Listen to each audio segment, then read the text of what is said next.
इंतजार कीजिए ना, सब बात एक ही दिन में क्यों करें? ये आपकी उम्मीद है या आपका अल्टीमेटम है सर? क्या ये आपकी उम्मीद है या आपका अल्टीमेटम है? 15 जनवरी के बाद सुधाकर के ऊपर कार्रवाई होगी? नहीं नहीं, आप उस रूप में मत करिए, हम तो अल्टीमेटम माना जाए। अल्टीमेटम मत मानिए। हमने कहा है कि हमारे नेता को कोई गाली दे हम नहीं बर्दाश्त करने वाले हैं। संक्रांति का भी समय है, आने वाला है, तब तक खरमास है, तो खरमास में हम बहुत नया किसी से उम्मीद नहीं रख रहे हैं, तो खरमास समाप्त होने दीजिए।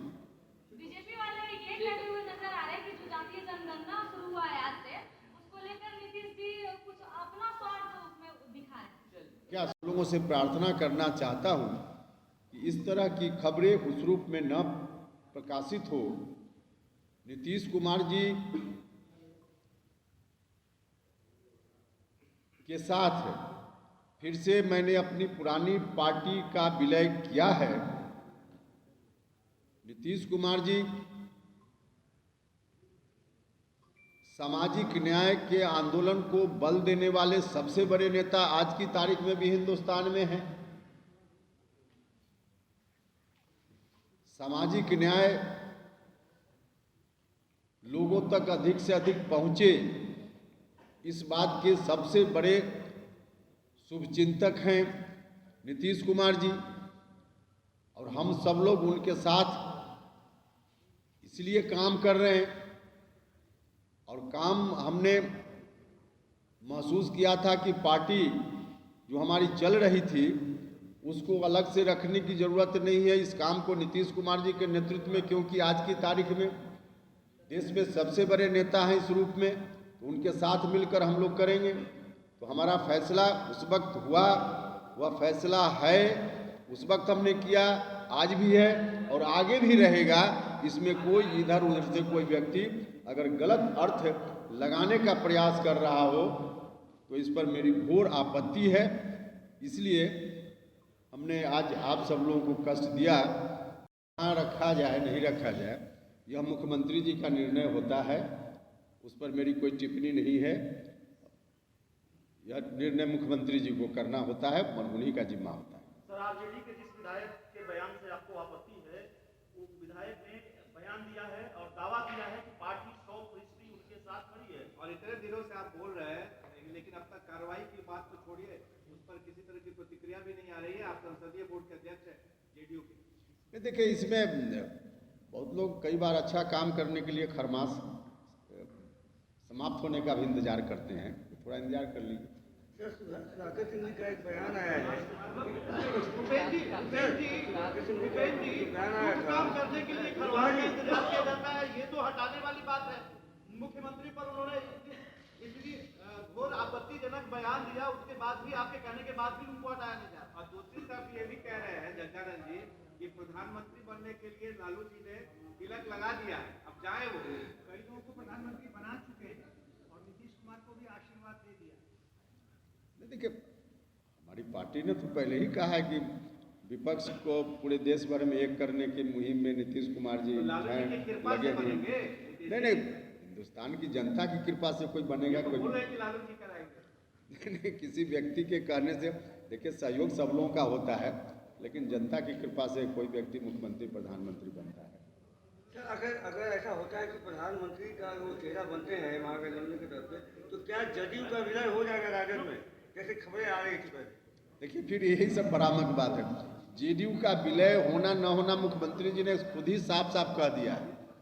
मुख्यमंत्री जी ने खुद साफ साफ कह दिया है कि सवाल ही नहीं उठता है कि जेडीयू का विलय हो। जेडीयू का विलय कैसे हो? गठबंधन हमारा है। ये बात स्पष्ट नहीं हो पा रहा है। कह रहे हैं, ऐसा लग रहा है कि जैसे नीतीश कुमार कृपा पात्र है, अब जल्दी छोड़े यहाँ तेजस्वी को सौंपे।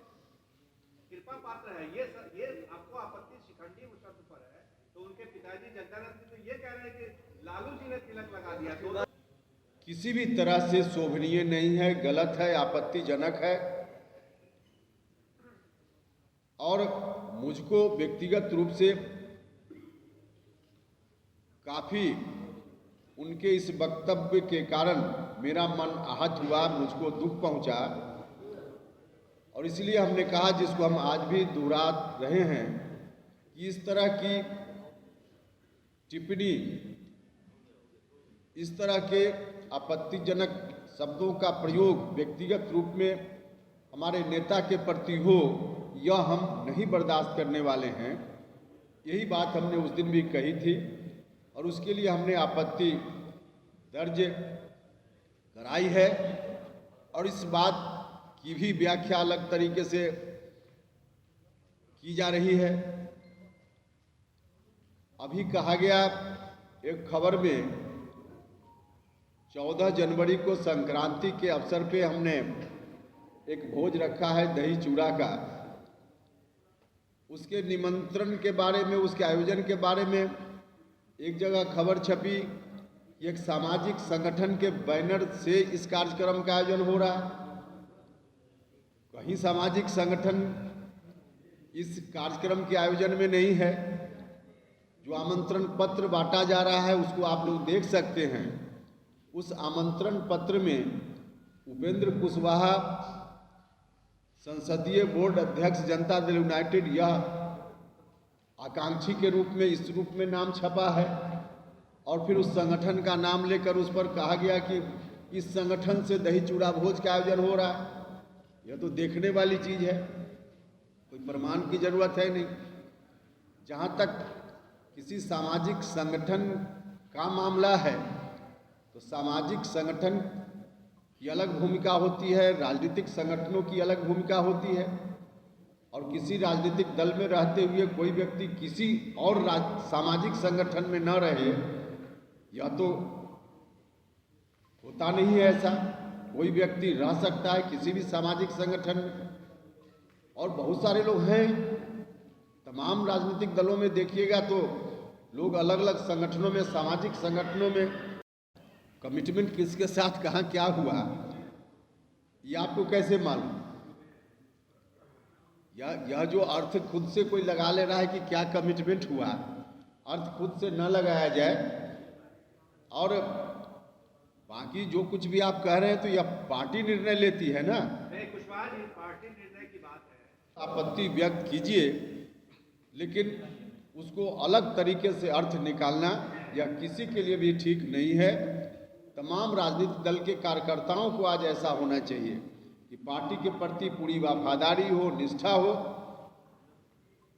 लेकिन जो कमिटमेंट है सोसाइटी के प्रति, उस कमिटमेंट को भी जरूर याद रखा जाए।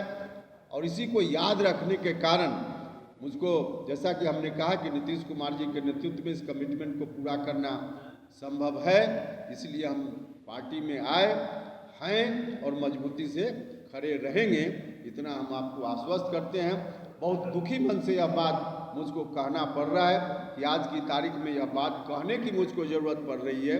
कहने की ज़रूरत नहीं पड़नी चाहिए थी, लेकिन जिस तरह से खबरें प्रकाशित प्रचारित की जा रही है, इस वजह से दुखी मन से इस बात को आपके समक्ष कहने की ज़रूरत पड़ी, वरना कहने की ज़रूरत भी नहीं थी।